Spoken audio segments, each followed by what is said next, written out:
Are you already on Wikisana?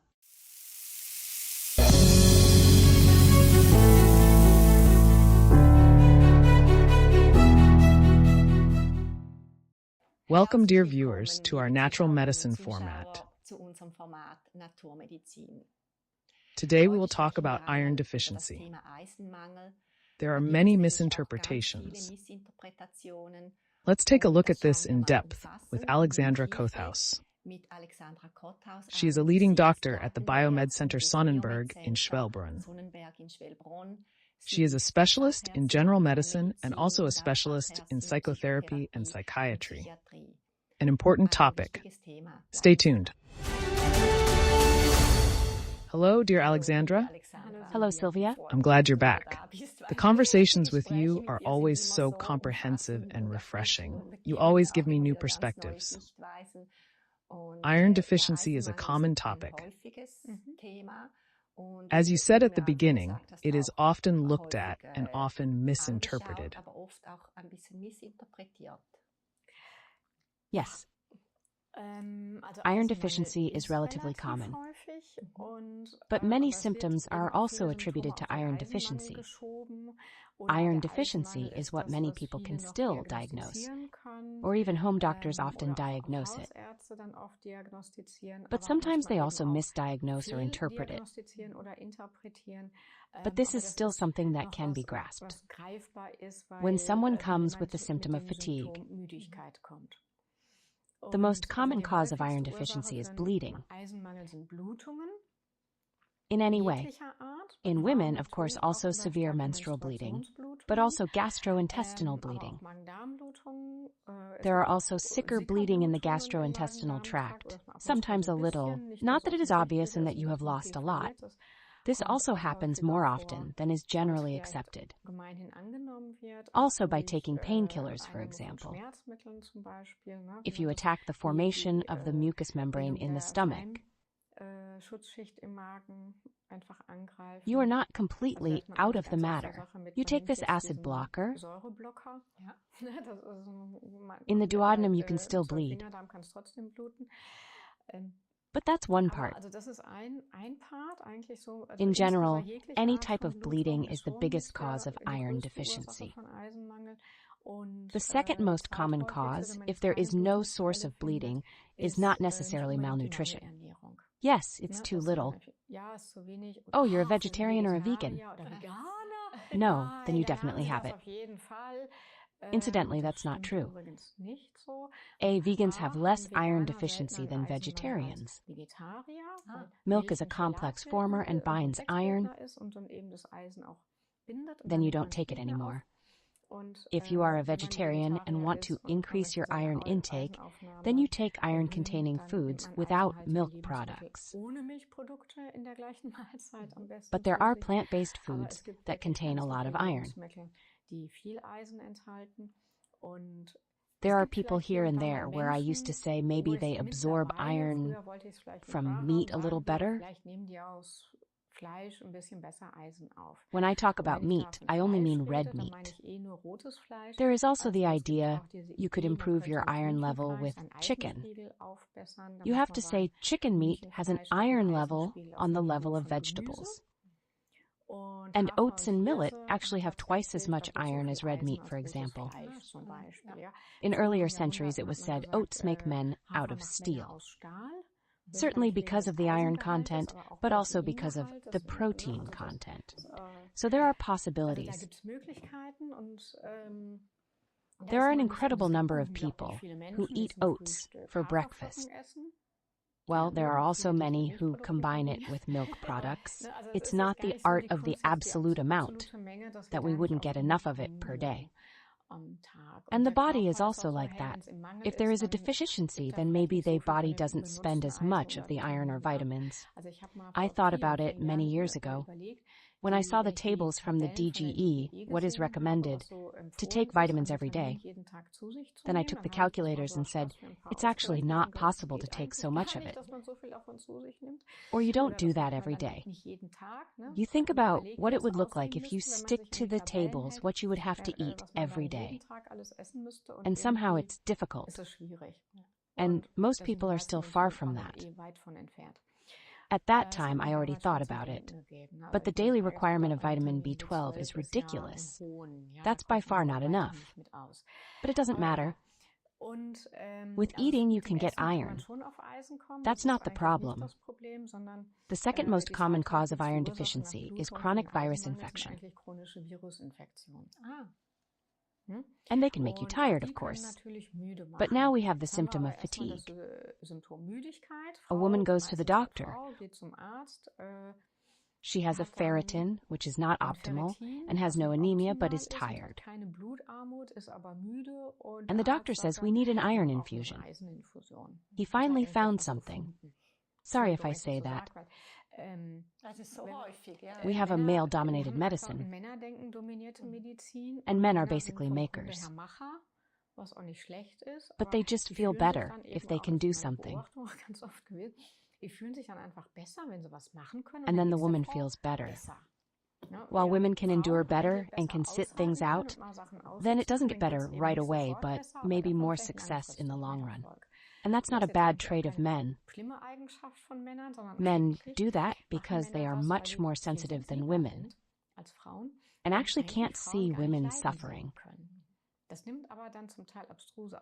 If I open a page, I see that women are also operated on the belly more often if the male doctor can't find anything. They could say it always hurts there, in the belly. No, we have to take a look. But actually, it's the inner defense of suffering, of empathy, and not wanting to feel powerless.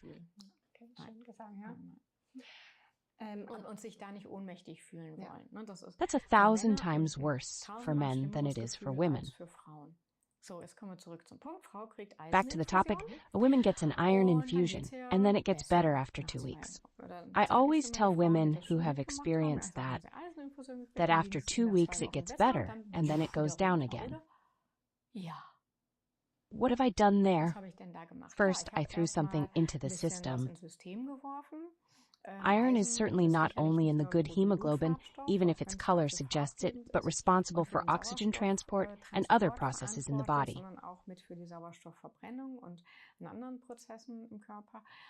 So first of all, if you don't have that much, you can jumpstart the machinery a little bit again.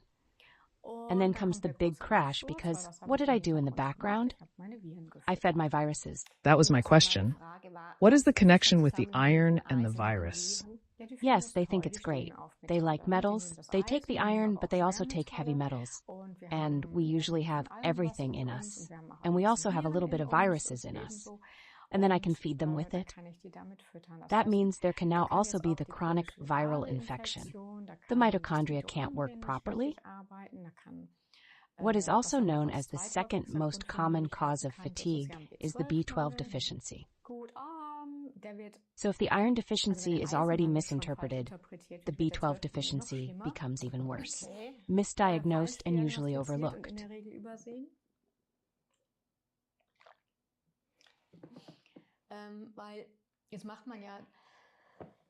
After all, the holotranscobalamin, where I really have to say the value is even worse than the serum B12 value, because it is actually I almost never see it too deep. So according to the value, even fewer people have a B12 deficiency than if I make the serum B12. And even there, you only have a serum, and you still don't know if you have a deficiency in the brain. And if those two things are somehow not there, and the woman is still tired, then it's psychosomatic. Yes, that's usually the case. But that maybe other things play a role, or even a molecule like Q10 that the intestine is not in order, that the Chinese say the old Chinese already knew. The pain of the liver is fatigue, so that the liver is overburdened, that you then take away the carbohydrates from the women at the moment. Or then come the depths, which are always interpreted as low sugar, which they are not necessarily always, if you really measure in the situation, but which in any case get better with sweet. Then I fight through to the next low. Yes, that's totally complex for me. Because the viral load or the latent viral load, you have already mentioned that. What do you think of the EBV viruses, or what do you think there? So we have a whole package of viruses that we can have. The EBV is certainly one of the most widespread, and I actually take it as an indicator. Germ? I don't do it that often, that I now examine a whole palate, which is certainly possible. But let's say the viral treatment itself, it doesn't run over different, or so individually. I may now treat the cytomegalovirus virus, not much different from the Epstein-Barr virus or the herpes virus or something, but we have roughly said group of viruses that come and stay. There are viruses that come and go, and there are viruses that come and stay, and also from those that come and go, cold viruses mostly, but they can also trigger the others. At the moment, when our immune system is fighting more on that front, the others can multiply again. And then I just don't get fit after a cold or after the right flu. Also up to depression, other exhaustion conditions. But that's a group of viruses. If I now say, okay, what you could do is you can see which viruses are there at all, and you can then create a no-sode mixture. I have to say, it's a good idea you can do that. But I always keep it down a little. I know that I have a virus, then I treat against that virus. Because that is, if I now do the whole palette of diagnostics, you can leave an incredible amount of money for it. And the treatment remains probably similar, or? And the treatment remains similar, except that I can then make individual no-sode mixtures. But the basic treatment is still the same. And then I just have the highest hit rate with the Epstein-Barr virus. We also have cytomegalovirus viruses. I mean, herpes virus can usually be easily questioned. Yes, but there are a few other unpleasant cohabitants, such as toxoplasmosis. For example, people who are involved in very serious car accidents or who have co-initiated, they often have toxoplasmosis. That is also one that comes and stays, or it is also more often associated with certain psychiatric diseases. I studied psychiatry, not in alternative medicine, so by the way. And that means there are things that I do against the virus, such as lysine, vitamin C, zinc, to prevent replication to build up the immune system, but also to remove the nutrient base, that I detoxify, that I make the liver fat, treat the intestine.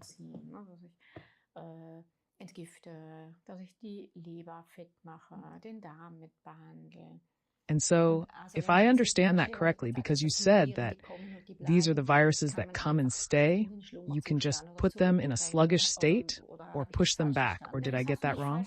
No, you didn't get it wrong, but you can free yourself from the illusion that you could measure it exactly. Yes, you can measure the sum, but you can't exactly measure the activity, and you can't measure how much it has decreased. So that's based on the fact that at some point I may no longer have iron deficiency. I no longer have any clinical symptoms. After a while, you can measure, you can expect them to go back, but ultimately there is no linear correlation between it and the activity. So that means, in the long term, it's just a nutritional adjustment, right? Of course, that also plays a significant role in it because I always have a silent inflammation situation in my background, like a small fever, a chronic virus infection, and even there, I can have a big impact on my health. For example, I had a patient who had a massively low ferritin and a clear but not severe anemia. And there was a borderline for me, whether I would give her an iron infusion or not.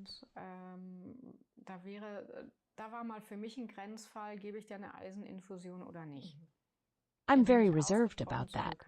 You have to say very clearly that iron infusions are among the most dangerous infusions that we have in school medicine and natural science, leaving out such blatant things as chemotherapies and so on. What is so dangerous? Side effects, not even so rare, irresistible reactions to anaphylactic shock, so also dangerous side effects. And then I also decided against it because of the overall constellation. I tackled several points at the same time and gave her herbal iron.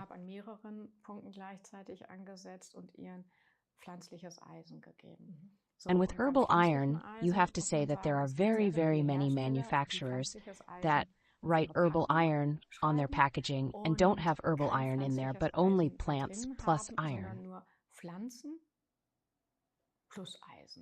The famous herbal blood is also an iron preference with plant extracts. Herbal blood often causes stomach itching or constipation in sensitive women. That's a very typical side effect of iron injections if you take it orally or also with tablets. And there are really very few manufacturers that just use 100% plant extract. So I only take a pure plant extract, a pure leaf extract. There's also the case that iron is still added to the end of the natural form or something like that. But that also leads to irritations again. I have to say, I've always managed to get the women out of there. As I said, iron infusion is one of the most dangerous possibilities. And if then the indication is wrong, let's say the ferritin is 30 and the HB is in the normal range, if maybe not quite insanely high in the normal range, but it is in the normal range, then there is no anemia and no severe iron deficiency. But I can't do anything else, so to speak, as a doctor, and thinks he gives an iron infusion, then the indication is wrong. And I have to say, I have several cases that had an iron overload for months, massively increased ferritin value because the body did not cope with this immense dosage either. And for me, if you take such an iron infusion, it also belongs to a sensible concept. I have also come to the idea that if you already have a virus overload, then you feed it, right? Yes, that's why. It only goes up, then it goes down again. How do you feel about that? I have two questions about the herbal iron. Is it also the case that you have to take it soberly and so on? Because sometimes the preparations are also taken in wrongly. So there are very few things that you really have to take fasted. You just have to say that most of the automolecular substances are highly dosed things that usually occur in our food. And very, very many of them are better absorbed when we take it with the food to us, because then the cofactors are there, as well as in the natural compound. Or I sometimes promote the intake, or also the effectiveness when I take it with the food to me. So, of course, I just said that if I now take milk products, which I would not recommend in this case anyway, I would not take them with the herbal capsule together if I want to bring up my iron level. But otherwise, nothing speaks against it. Yes, and that is also much better tolerable, I assume, in this case. Yes, in the fastest state. But if you compare it with the iron capsule or iron drops or herbal blood, it is very much better tolerable. Do you know what I was already asking myself? Because that's always the subject of menstrual bleeding in women.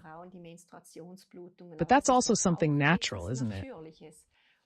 But then you have to say, here we come back to my favorite topic, intoxication with xenoestrogen. And there too, many milk products, even more hormones. Most women bleed, more than normal is the wrong word, than medically or physiologically. That's why. Because for me, that was also a bit illogical. Because that is a physiological process and shouldn't actually be like that. Yes, but think back 1,000 years. And you have bleeding, so I don't even know if you can call it that today. Aha, and they were always pregnant. Yes, they weren't always pregnant either. But a lot of them were, maybe. No, they still had a functioning natural contraception method. So A, they weren't all stupid. They did talk to each other and knew in part how to get pregnant and how to prevent it. And if they really breastfed for a long time, they didn't get pregnant either. Why does breastfeeding not work today as a reliable contraception? Because we have xenoestrogen in us, because we don't have a clean body. And because of that, our hormones are also irritated. But let's say, before environmental pollution, the woman breastfed for a long time, then she didn't immediately get a child again. Then it still worked. Yes, but she didn't bleed like crazy. There were no tampons and pads and all that, and it probably wasn't even necessary. So menstruation does cost a little bit of strength, and if that totally pulls us down, then even more is going on. So that costs us a little bit of strength, but that's why we should still be able to do everyday's tasks. But that's a sign that we have a burden, that we have virus problems, hormonal imbalances, which above all also collide with environmental pollution and wrong nutrition. But I think a physiological menstruation is not terrible.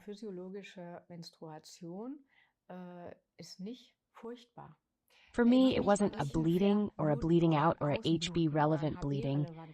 It has to work somehow, so maybe they didn't put 10 layers of linen between their legs. Maybe you have to count. Maybe even 1 or 2 layers were enough.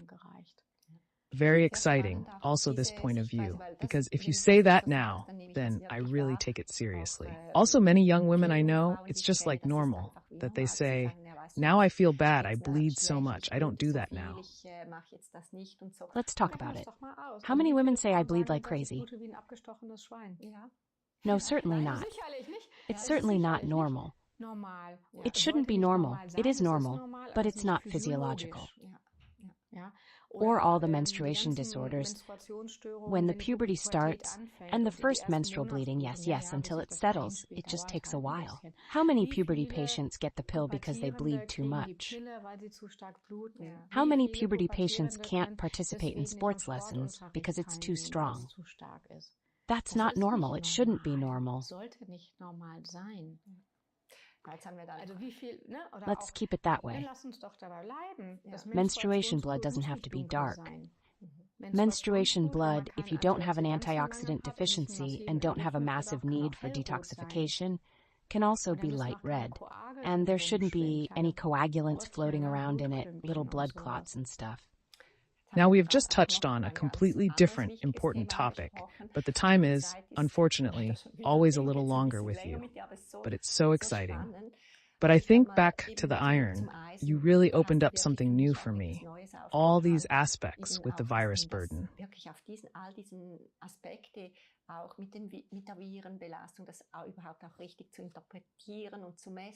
There is so much, how should I say, space for misunderstandings.